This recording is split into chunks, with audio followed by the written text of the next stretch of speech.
নমস্কার বন্ধুরা, ঐত্রিশ লাইফস্টাইল চ্যানেলে তোমাদেরকে আবারও একবার জানাই স্বাগতম। বড়দের জানাই প্রণাম আর ছোটদের জানাই অনেক ভালোবাসা। শীতকাল পড়ে গেছে আর আমরা কিন্তু বাড়ির যে কোনো অনুষ্ঠানের জন্য বেশিরভাগ সময় বেছে নিই শীতকালটাকে। শীতকাল মানেই তো পিকনিক, ঘুরতে যাওয়া, সেগুলি যেমন থাকে, পাশাপাশি বাড়িতে কোনো অনুষ্ঠানের যদি আয়োজন করি সেজন্য কিন্তু আমরা বেছেই নিই শীতকালটাকে। তোমরা এর আগের ভিডিওতে দেখেছো যে আমার পিসি শাশুড়ির বাড়ির গৃহপ্রবেশ ছিল, তো সেখানে গেছিলাম। আর আজকে আবার দিদির বাড়ি থেকে একদম রেডি হয়ে দিদিদের সঙ্গেই একসঙ্গে বেরিয়ে পড়েছি। কোথায় যাচ্ছি সেটা তো তোমাদেরকে অবশ্যই জানাবো, কিন্তু তার আগে তোমরা আমাকে কমেন্টসে জানাবে আজকে যে আমি শাড়িটা পরে রেডি হয়েছি, মানে সেজেছি, সেটা পরে আমাকে কেমন লাগছে। আর হ্যাঁ বন্ধুরা, যারা তোমরা আমার চ্যানেলটিকে সাবস্ক্রাইব করে আমার পাশে আছো তাদেরকে তো অসংখ্য ধন্যবাদ। এবং যে সমস্ত বন্ধুরা আমার চ্যানেলে ভিডিও দেখেছো এখনও সাবস্ক্রাইব করোনি, তো তোমাদের উদ্দেশ্যে বলি তোমরা প্লিজ চ্যানেলটিকে সাবস্ক্রাইব করে অবশ্যই পাশে থেকো। এই যে চলে এসেছি আর দেখো কি সুন্দর জায়গাটিকে সাজানো হয়েছে। নিশ্চয়ই তোমরা এটা দেখে হয়তো ভাবছো যে আমি কোনো বিয়ে বাড়ির অনুষ্ঠানে এসেছি। একদমই নয়, বিয়ে বাড়ির অনুষ্ঠানে নয়। তার আগে তোমাদেরকে একটু চারিদিকটা ঘুরে দেখিয়ে নিই, তারপরে আমি বলছি কোথায় এসেছি। যেখানে সেটা কিন্তু আমার খুব কাছের একটি মানুষের বাড়িতে এসেছি। আর এই যে এত বেলুন দেখে এবার নিশ্চয়ই তোমরা বুঝতে পেরে গেছো আমি কোনো হয়তো বার্থডে পার্টি বা জন্মদিন অথবা অন্নপ্রাশনে এসেছি। একদম ঠিক ধরেছ, আমি আজকে এসেছি অন্নপ্রাশনে, বোনের ছেলে মেয়ের অন্নপ্রাশন। ছেলে মেয়ে কেন বললাম সেটা তো তোমাদের সামনে একটু পরেই একদম ওপেন হয়ে যাবে কেন বলেছি। আর সাজিয়েছে দেখো এত সুন্দরভাবে, পুরো বাড়িটাকে প্যান্ডেলে সমস্ত করে ডেকোরেশনে সাজানো হয়েছে। খুব ভালো লাগছিল, সবাই কিন্তু নিজের নিজের কাজে ব্যস্ত। আর এই যে অনেক কষ্টে ধরে মানে কোলে নিয়ে কিছুক্ষণ রেখেছিলাম। আর ছাদের ওপরে এখানে অ্যারেঞ্জমেন্ট হচ্ছে, এখানে পুচকুগুলোকে স্নান করানো হবে, গায়ে হলুদ মাখানো হবে, আলতা পরানো হবে, সেই জন্য তার প্রিপারেশানে ভাই রয়েছে, ভাই ব্যস্ত। আর আমি চলে এসেছিলাম ছাদে যে এই জায়গাটা কেমনভাবে রেডি করেছে সেটা তোমাদেরকে দেখানোর জন্য। যাই হোক, আমার তো দেখা তো কমপ্লিট। এবার দেখো এই যে আমাদের একদম রাজকন্যা চলে এসেছেন, এখন গায়ে হলুদ মেখে উনি এখন স্নান করবেন। হ্যাঁ, তো গায়ে হলুদ মাখানো হবে, তার আগে দেখো বসানো হয়েছে। তো এত দুষ্টুমি করছে, ও কিছুতেই বসে থাকবে না ওখানে, সে তার মায়ের কোলেই বসে থাকবে এবং সেখানে বসেই খেলবে। যাই হোক, কোনো রকমে তাকে তো হলুদ টলুদ মাখানো হলো, এবার আলতা পরানোর পালা। তো আলতা পরানোর সময় দিব্যি মায়ের কোলে বসে বসে সে দেখছে যে কি করছি তার পায়ে, আর ওরকম লাল লাল রং দিয়ে আমি কি করছি। হ্যাঁ, ভারী মিষ্টি লাগছিল ওর ওই চুপচাপ বসে দেখাটা। হ্যাঁ, সবাই খুব হাসাহাসি করছিল, কিন্তু এত সুন্দর চুপ করে মায়ের কোলে বসে আলতাটা পড়ছিল না। হ্যাঁ, মানে কিচ্ছু জ্বালায়নি, চুপ করে বসে কিন্তু কনস্ট্যান্ট দেখো কেমন আলতাটা কিন্তু পড়েই যাচ্ছে ও। উই যা, এদিকে ডেকোরেশনের বেলুনগুলো সেই পড়লো তো পড়লো, আমার মাথাতেই পড়লো। যাই হোক, আলতা পরানোর দায়িত্বটা আমার ছিল, তাই বেশ ছোট্ট ছোট্ট পায়ে সুন্দর করে আলতাটা কিন্তু পরিয়ে দেওয়া হলো। আর আলতা পরানোর পরে ওনাকে তো একদম মানে যাই হোক কোলে দিয়ে এবার আমাদের সামনে আসবে আমাদের রাজপুত্র। হ্যাঁ, একদমই তাই, যমজ তো একজন রাজকন্যা হলো আর একজন তো রাজপুত্র হবেই।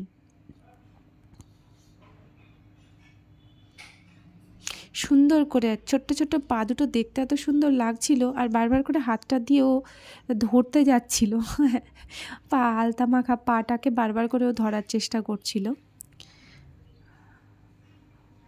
এতক্ষণ সময় নিয়ে যেও চুপচাপ বসে আলতা পড়েছে, সচরাচর আমার দেখা বাচ্চাদের মধ্যে এইভাবে চুপ করে বসে আলতা পড়তে আমি খুব কমজনকেই দেখেছি। যাই হোক, ওকেই দেখলাম যে না, চুপচাপ বসে কিন্তু আলতাটা কিন্তু সুন্দর করে পরে নিল। আসলে মেয়েরা সাজতে ভালোবাসে, সেটা একদম ছোট থেকেই। আর এই যে এবার রাজপুত্র চলে এসেছে, ওনাকে এখন হলুদ মাখানো হবে, কিন্তু উনি কিছুতেই গায়ে হাত দিতে দেবেন না কাউকে। হ্যাঁ, একমাত্র ওনার মা ছাড়া আর কারো গায়ে হাত দেওয়ার অধিকার নেই। কিছুতেই হাত দিতে দেবেন না গায়ে। যাই হোক, হ্যাঁ, কোনো রকমে একটু হলুদ ছুঁয়ে দেওয়া হলো, আর ছুঁয়ে দেওয়ার পরে এবার ওদেরকে স্নান টান করিয়ে একদম রেডি করে নেওয়া হবে।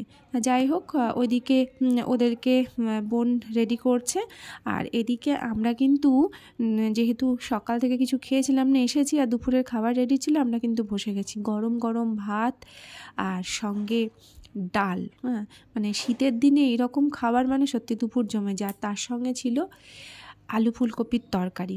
ভীষণ ভীষণ সুন্দর হয়েছিল আলু ফুলকপির তরকারিটা। আর তারপরেই চলে এলো কিন্তু মাছের কালিয়া। আর মাছের কালিয়া শেষ করতেই এসে হাজির দই। যাই হোক, জমিয়ে খাওয়া দাওয়া করলাম, আর আমরা খেয়ে উঠতেই এই যে আমার মানে কি বলবো, বৌদিমণি, আমার দাদার বউ, মাস্তুতো দাদার বউ, তো বৌদি, বাচ্চারা এবং দাদা দিদি সবাই এসে হাজির হয়ে গেছিলো। আমরা সবাই মিলে খুব আনন্দ করছিলাম। আর এইদিকে পুচকুগুলোকে একদম বোন রেডি করে দিয়েছে। দেখো, ওকে না বেনারসি পরিয়েছে, আর ওকে দেখো ধুতি পাঞ্জাবি পরিয়ে। কি মিষ্টি লাগছে না দেখতে। একজন বসেছে মামার কোলে, আর একজন বসেছে দাদুর কোলে। তো দুজনার কোলে বসে এখন কিন্তু তারা ভাতটা খাবে, মানে প্রথম ভাত খাচ্ছে। হ্যাঁ, আর এই যে এখন মা বাবাতে আশীর্বাদ করছে। ওদিকে তাকিয়ে থাকো, পান্না দিকে তাকা, পান্না পুচকুর দিকে তাকা ভাই। ঠিক আছে, আর একটা এইদিকে তাকা ভাই। দুজনে বসে যাও, ওদিক পাশে বসে যাও দিদি, ওখানে বসে যাও। একদম ক্যামেরার দিকে তাকাও, স্মাইল রাখবে। সবাই ক্যামেরার দিকে। আর মা বাবার আশীর্বাদ তো হলোই, এরপরে কিন্তু সবাই প্রত্যেককে একে একে আশীর্বাদ করছে। আর ওরা না চুপচাপ করে কিছুতেই বসে থাকতে চাইছিল না। তো ওদের চুপ করানোর একটাই মাধ্যম ছিল, থালা থেকে একটা করে আলু ভাজা তুলে মুখে দিয়ে দেওয়া হলে ওরা কিন্তু চুপচাপ আলু ভাজাটা মুখে নিয়ে বসে থাকছে। মানে যতক্ষণ পর্যন্ত মুখে আলু ভাজা আছে ততক্ষণ পর্যন্ত চুপ। আর এই যে পুচকুটা সোনা মাটা খিদে পেয়েছিল, তো মায়ের কোলে বসে খাবারটা খেয়ে আবার চলে এসেছে মামার কোলে, আর এখন দিদুনের কাছ থেকে আশীর্বাদ নিচ্ছে চুপচাপ বসে। হ্যাঁ, কোনো ব্যাপারই নেই, মানে দিব্যি সত্যি রাজপুত্র রাজকন্যার মতো বসে আছে। হ্যাঁ, বসে বসে সবার আশীর্বাদ নিচ্ছে, আর মাঝে মাঝে তাদের পছন্দের আলু ভাজাটা কিন্তু মুখে নিচ্ছে। মানে আলু ভাজা না থাকলেই কিন্তু তৈরি হচ্ছে সমস্যা। দেখো কেমন সুন্দর বসে রয়েছে। পুচকুটার দুজনেরই ঠান্ডা লেগেছিল, একটু শরীরটা একটু খারাপ ছিল, ওই জন্য একটু বেশি কান্নাকাটি করছিল। আর এত লোকজন দেখেছে বাড়িতে, সবাই ওই চিৎকার চেঁচামেচি করছে, মানে এত কিছুর মধ্যে ওরা না, মানে কি বলবো, আরও বিরক্ত হয়ে যাচ্ছিল। মানে একটু চুপচাপ থাকা বা একটু নিজের মতো খেলা টেলা সেই জায়গাটা যেহেতু পাচ্ছিল না, সবসময় কারো না কারো কোলে কোলে ঘুরতে হচ্ছে। তো সেই জায়গা থেকে এত মানুষজন এত চিৎকার চেঁচামেচি দেখে ওরাও না ভাবছে, মানে কোথায় চলে এসেছি আমরা, মানে কি হচ্ছে আমাদের সঙ্গে, এটা কি হচ্ছে। হ্যাঁ, ওরা এটাই ভেবে চলেছে। এত ছোট্ট ছোট্ট এই প্রথম ভাত মুখে নেবে, আর তারপরে দেখতে দেখতে কবে যেন বড় হয়ে যাবে। হ্যাঁ, এই ছোটোবেলার স্মৃতিগুলো সত্যি সবার জীবনে ভীষণ ভীষণ সুমধুর হয়ে থাকে। আমার দিদির মেয়েদের ক্ষেত্রে ওদের এই যখন এগুলো দেখি তখন আমার ওদের অন্নপ্রাশন এগুলো খুব মনে পড়ে, যে চোখের সামনে থাকতে থাকতে কীভাবে ওরা ছোটো থেকে বড় হয়ে গেল। আজকে দেখছি পুচকুগুলোকে, আবার দেখবো 4-5 বছরের মধ্যে দেখবো ওরাও কেমন বড় হয়ে গেছে।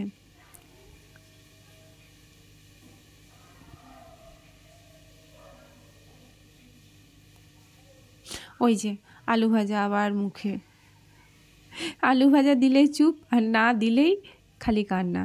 ওই যে আলু ভাজা যেই নেবে আর অমনি চুপ।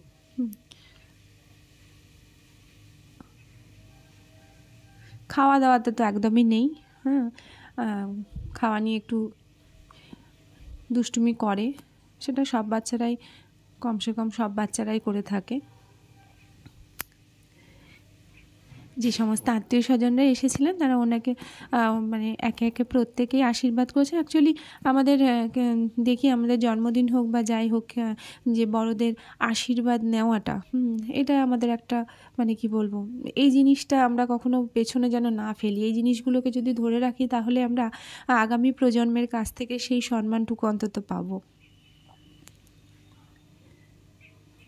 এখনও তাদের ভাত মুখে নেওয়া হয়নি, তো আগেই আশীর্বাদের পর্বটা আগেই সেরে নেওয়া হচ্ছে।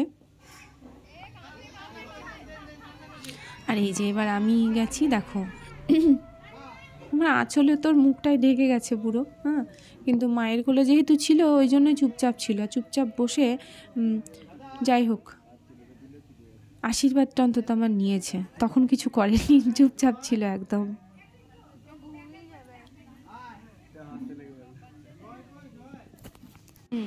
রাজকন্যার আশীর্বাদ তো কমপ্লিট হলো, এবার আমি যাব রাজপুত্রের কাছে, মানে বোনের রাজপুত্র, সত্যিই তাই। হ্যাঁ, যাই হোক দেখো কেমন বসে রয়েছে, আর মানে আমি যেই ধান ধুরবা নিয়ে মাথায় দিচ্ছি ওই যে আমার দিকে তাকিয়ে দেখছে, এদিকে মুখে কিন্তু আলু ভাজা রয়েছে ওর, কিন্তু আমার দিকে তাকিয়ে দিব্যি আমার কথা বলছি, সেগুলো চুপচাপ বসে শুনছে।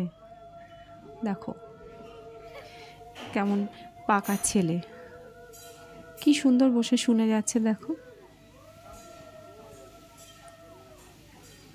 চুপ করে শুনে নিল, মাঝখান থেকে আশীর্বাদটা তো নিলই, আর কেমন শান্ত হয়ে বসে রয়েছে।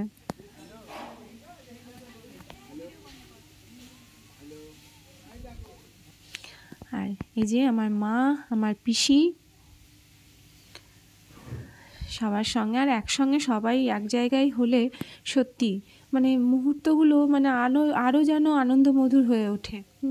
আর এরকম অকেশনে যখন সবাই আসে, প্রাণ খুলে সবাই আনন্দ করার মানে একটা দিনে এই আনন্দটা, এই যে আমি গেলাম সবার সঙ্গে দেখা হলো, এত আনন্দ করলাম, এই আনন্দটা আমাকে আরও 3 থেকে 4 মাস আমাকে আরও ভালো রাখবে। যখনই হয়তো কোনো হয়তো না মানসিক দুশ্চিন্তা বলো যাই বলো না কেন, তো সেই সময়গুলো না, এই আনন্দের মুহূর্তগুলো সত্যি খুব মানে এক কথায় বলবো ওষুধের মতো কাজ করে।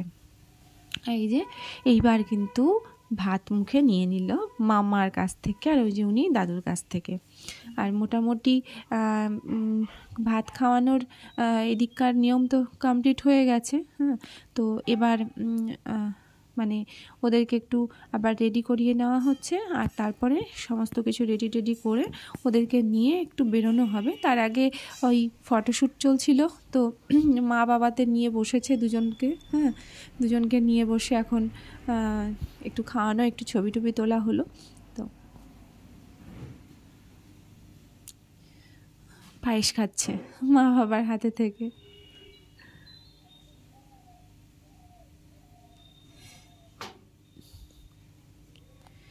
ব্যাস খাওয়া দাওয়া কমপ্লিট, এবার কিন্তু সবাই মিলে আমরা বেরোবো। আর এই যে দিদি আমার মাসির মেয়ে, আর ওই যে বৌদির মেয়ে, দাদা, সবাই রয়েছি। এই যে বৌদি হাই করছেন, মানে আমি যা বলি সব কথা শুনে আমার খুব ভালো লাগে। আর এই যে আমার মা, আর এই যে আমার মামা, আমার ছোট মামা। মামা খুব ফ্রি, হ্যাঁ, মানে মামা ভীষণ আনন্দ করতে ভালোবাসে, আর মামা খুব আনন্দ দিতেও ভালোবাসে। আর এটা ভাই, 2 ভাই।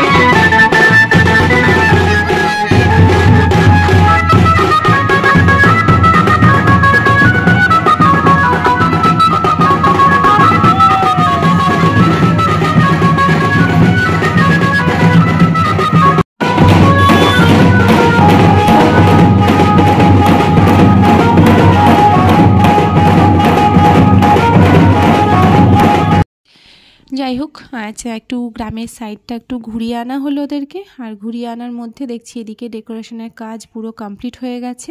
আর দেখো কি সুন্দর সাজানো হয়েছে পুরো বাড়িটা, এদিকে বেলুন দিয়ে সাজানো হয়েছে, তার সঙ্গে লাইটিং, আর এদিকে কিন্তু রান্নার তোড়জোড় শুরু হয়ে গেছে। শীতকাল মানেই ধরো 5টা বাজতে 5:30 বাজার আগে বেশ সন্ধ্যাটা লেগে যায়।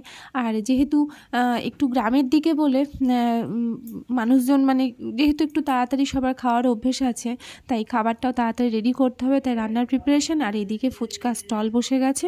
আমি তো ফুচকা খাই না, তাই ওই যে আমার দাদার ছেলে মেয়ে দুটো খাবে, তো ওদের সঙ্গেই ছিলাম। হ্যাঁ, একটা খেয়েছি, মিথ্যা কথা বলবো না, একটা খেয়ে নিয়েছি। আর এই যে দুজন মিলে মামার কোলে উঠে দুষ্টুমি, মানে দাদুকে কিছুতেই ছাড়বে না।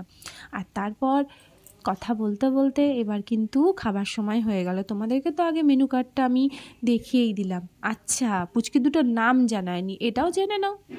ইহানি আর ইহান। ইহানি মানে হলো রাজকন্যা, কিন্তু বড়, হ্যাঁ, আর ইহান ছোট। যাই হোক, খাবার টেবিলে চলে এসেছি। আর এই যে দিদির পাশে বসেছি। হ্যাঁ, দিদির পাশে বসে দেখো প্রথমে তো চলে এসেছে স্যালাড, তার সঙ্গে ভেজিটেবল চপ আর আর এদিকে যে বৌদিরা খেতে বসেছে আমাদের পাশের টেবিলেই। আর তারপরেই চলে এসেছে কিন্তু ফ্রাইড রাইস আর সঙ্গে চানা পনির। আর তা করতেই এলো পটল চিংড়ি, কাতলা কালিয়া আর আমার ফেভারিট চিকেন, যেটা ছাড়া আমি অন্তত অনুষ্ঠান বাড়ি মানতে পারি না। তা করতেই চলে এসেছে চাটনি, পাঁপড়, না আর কি চাই, দই, মিষ্টি, ব্যাস, এরপর আর কিছু না। আর এইদিকে বোন পুচকু দুটোকে রেডি করে নিয়ে নিজে রেডি হয়ে কিন্তু বসে গেছে, যেহেতু সমস্ত গেস্টরা চলে আসবে, তাই আমরাও বাড়ি ফিরবো। তাই বাড়ি ফেরার আগে কিছু মুহূর্ত আরও পুচকিগুলোর সঙ্গে বোনের সঙ্গে কাটালাম। কেমন লাগলো তোমাদের ভিডিওটা কমেন্টে অবশ্যই জানিও। আর হ্যাঁ, আমাকে কেমন লাগছিল সেটাও কিন্তু তোমরা কমেন্টে জানিও। অপেক্ষা করো আমার পরবর্তী ব্লগের জন্য।